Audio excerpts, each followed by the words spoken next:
खूप असं अपमान करण्यासारखं एक वक्तृत्व केलं।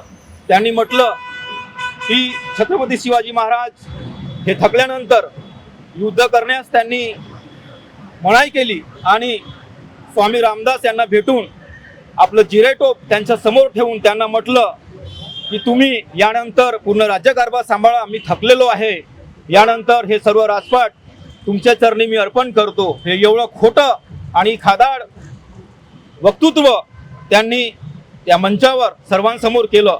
आपल्या सर्वांना माहीत आहे की स्वामी रामदास आणि छत्रपती शिवाजी महाराज यांची कधी भेट सुद्धा झालेली नाही आहे। तर समजा महाराष्ट्राची अस्मिता तो एका मंचावर उभा राहून महाराजांबद्दल असे वक्तव्य करतोय आणि मंचावर उपस्थित मान्यवर कुणीच काही बोलत नाहीये, त्याबद्दल खरंच लाज वाटते आजच्या मंत्र्यांची।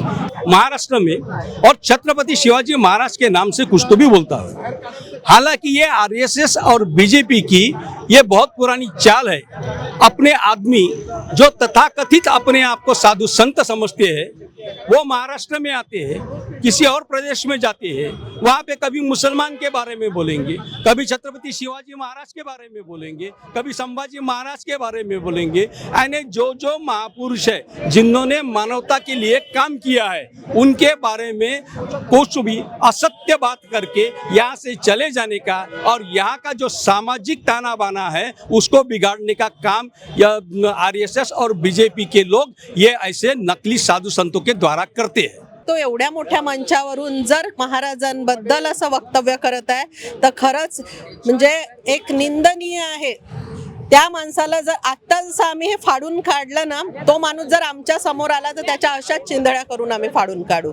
बागेश्वर बाबांनी जे वक्तव्य केलं ते वक्तव्य असं शिवाजी महाराजांबद्दल अपमानास्पद आणि शिवाजी महाराजांनी आपलं थकलो बा असं म्हटलं, परंतु या पागल बागेश्वर बाबाला समजायला पाहिजे की शिवाजी महाराज काय होतं, तू कुठं आहे। आणि अशा नकली समजा जे लोक या बागेश्वर बाबाला बोलवत असतील या महाराष्ट्रात किंवा देशात, याला हाकलून लावलं पाहिजे देशाच्या बाहेर।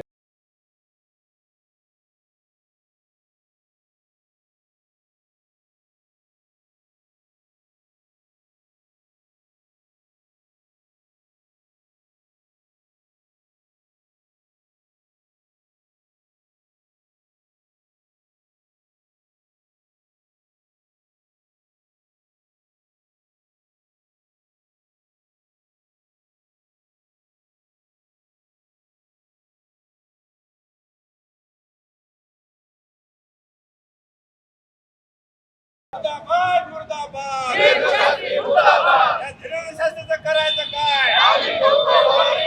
धीरेंद्र शास्त्रीचं करायचं काय, मुर्दाबाद मुर्दाबाद। धीरेंद्र शास्त्रीचं करायचं काय, छत्रपती शिवाजी महाराज की जय, धीरेंद्र शास्त्रीचा जय शिवराय। स्त्रीला पाठीशी घालणारा या सरकारचा धीरेंद्र शास्त्रीला आपल्या पाठीशी घालणारा या सरकारचा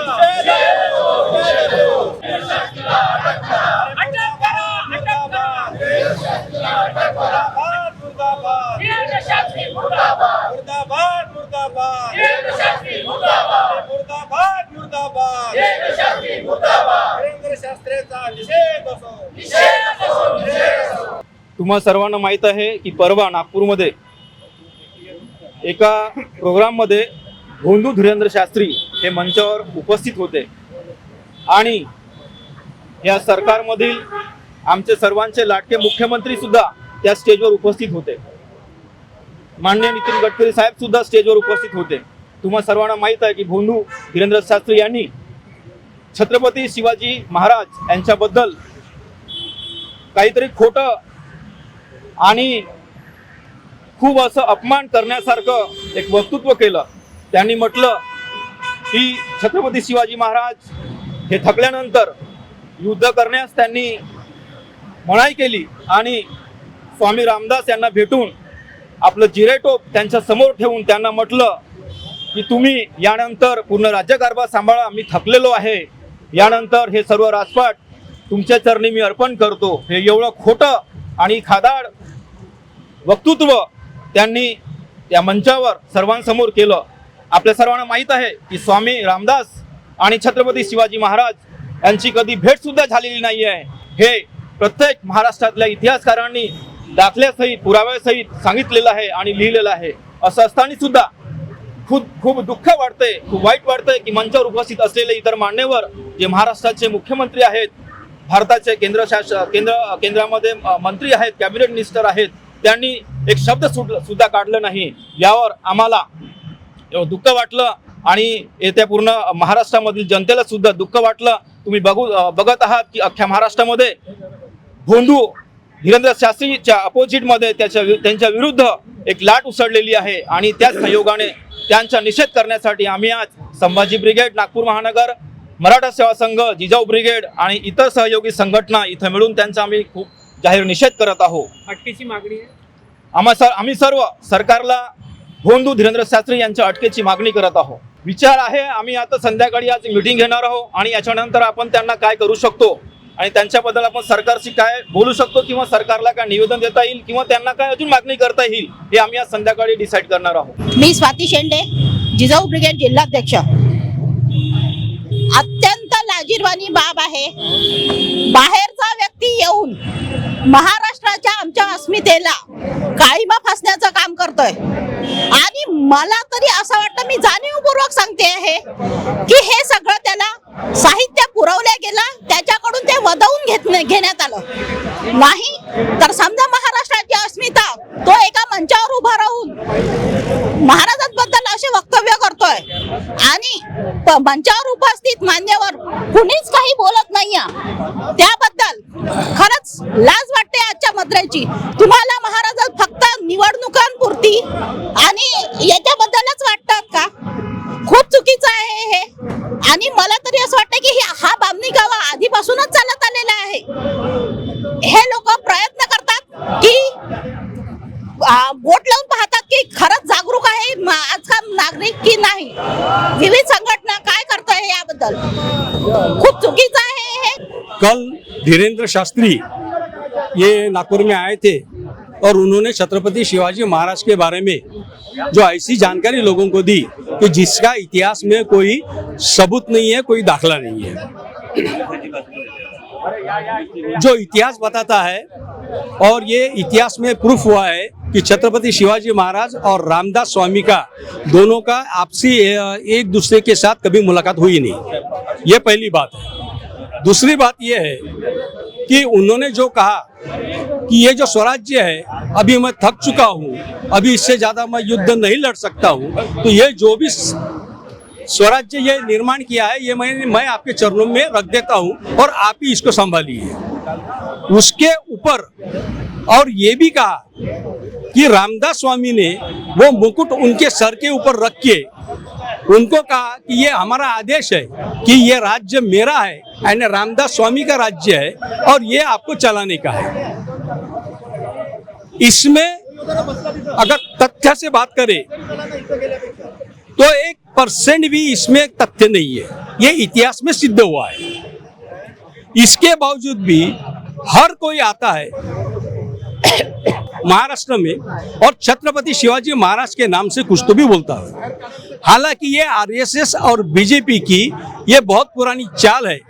अपने आदमी जो तथाकथित अपने आप को साधु संत समझते हैं वो महाराष्ट्र में आते हैं, किसी और प्रदेश में जाते हैं, वहाँ पे कभी मुसलमान के बारे में बोलेंगे, कभी छत्रपति शिवाजी महाराज के बारे में बोलेंगे, कभी संभाजी महाराज के बारे में बोलेंगे. यानी जो महापुरुष है जिन्होंने मानवता के लिए काम किया है उनके बारे में कुछ भी असत्य बात करके यहाँ से चले जाने का और यहाँ का जो सामाजिक ताना बाना है उसको बिगाड़ने का काम आरएसएस और बीजेपी के लोग ये ऐसे नकली साधु संतों के द्वारा करते हैं. हम इसका निषेध करते हैं.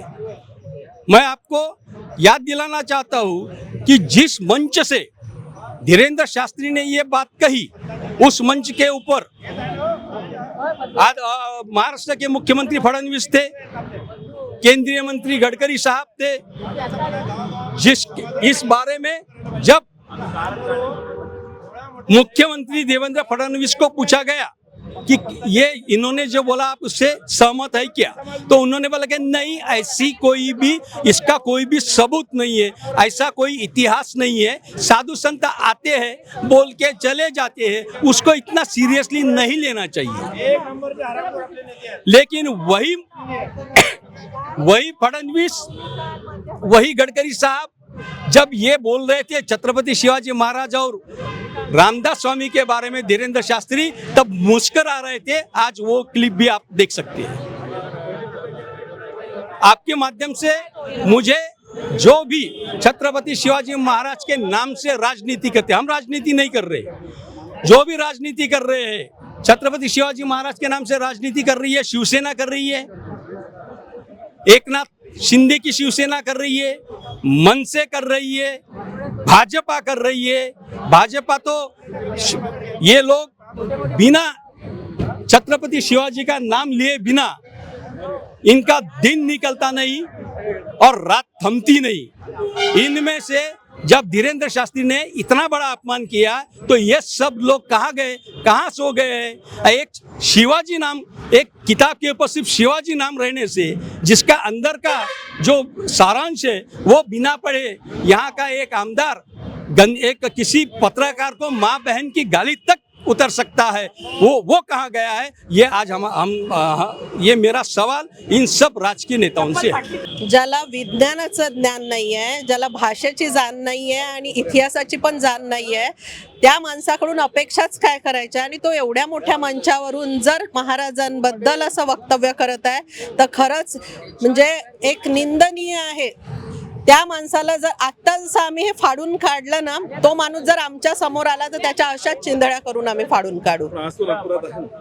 आहे ना, पण त्याला शासकीय यंत्रणेने इतकं घेरून घेतलंय की सामान्य माणसाला तिथपर्यंत पोहोचताच येत नाहीये। म्हणजे ही एक तर एक लज्जास्पद गोष्ट आमच्यासाठी आहे की आज महाराष्ट्रातल्या जनतेत कणाकणच महाराज बसलेले आहेत आणि हा कुठल्या याच्यावरून बोलू शकतो? ज्याला माहितीच नाहीये, इतिहासच माहित नाही, त्यांनी हे बोलावंच कशाला? आणि तिकडे म्हणतोय की 4 मुलं पैदा करा आणि एक भारत मातेला द्या। अरे तुमचा एक भारत मातेचा एक पुत्र जरी असेल ना, तो देशासाठी काफी आहे। बागेश्वर बाबांनी जे वक्तव्य केलं ते वक्तव्य असं शिवाजी महाराजांबद्दल अपमानास्पद आणि शिवाजी महाराजांनी आपलं थकलो बा असं म्हटलं, परंतु या पागल बागेश्वर बाबाला समजायला पाहिजे की शिवाजी महाराज काय होतं आणि तू कुठं आहे? आणि अशा नकली समजा जे लोक या बागेश्वर बाबाला बोलवत असतील या महाराष्ट्रात किंवा देशात, याला हाकलून लावलं पाहिजे देशाच्या बाहेर। कारण का तो जगात ज्याचं नाव आहे त्या माणसाबद्दल बोलतो, तुकाराम महाराजबद्दल बोलतो, शिर्डीवाल साईबाबाबद्दल बोलतो, तर हा एवढा अक्कलवान झाला का मला वाटतं सुशिक्षित अक्कल नाही याल। आणि या अक्कल नसलेल्या माणसाला या देशातून हद्दपार केलं पाहिजे। हा देशद्रोहाचा एक प्रकारचा आणि हा देशद्रोह देशाच्या बाहेर हकललं पाहिजे। आणि आम्ही सगळे मिळून हे सगळे जेवढे संभाजी ब्रिगेड असो, मराठा सेवा संघ असेल, कुठलेही लोक असतील, या सगळ्या आम्ही निषेध करतो आणि याच्या समजा नागपुरात आला तर आम्ही हाकलून लावू।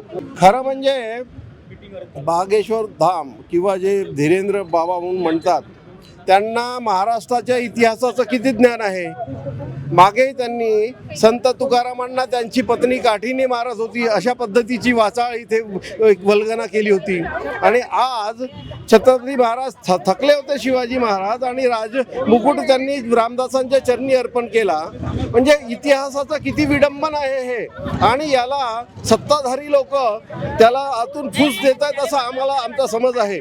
आणि या अनुषंगाने नागपुरात जो आता त्यांचा होऊ घातलेला कार्यक्रम आहे त्या कार्यक्रमाच्या ठिकाणी आम्ही मोठ्या संख्येने एकत्रित होऊन, म्हणजे मी तिरळे कुंभी सेवा मंडळाचा अध्यक्ष पांडुरंग पाटील वाकडे आणि आमचे सगळे सर्व शाखीय तिरळे कुंभी समाज आणि इतर ज्या संघटना आहेत ओबीसींच्या, ह्या सगळ्यांनी मिळून त्यांचे निदर्शनं आणि तिथे त्यांचा निषेध करण्यासाठी काळ्या फिती लावणे आणि फलक झळकावणे असा प्रोग्राम आहे उद्या त्यांच्या कार्यक्रमस्थळी घेणार आहोत। अगदी बरोबर, त्या लोकांमध्ये ही समज निर्माण करणं बिलकुल नक्की प्रश्न कसा आहे, मी आता एक शब्द वापरला की काहींना ह्या विषयाचं गांभीर्यच कळालेलं नाही की ही जी चाललेली प्रवृत्ती आहे ही प्रवृत्ती आहे हे फक्त एक वाक्य नाही आहे, ही प्रवृत्ती आहे की बहुजन समाजांवर हा एक मुठभर जो समाज आहे वर्चस्व प्रस्थापित करू इच्छितो.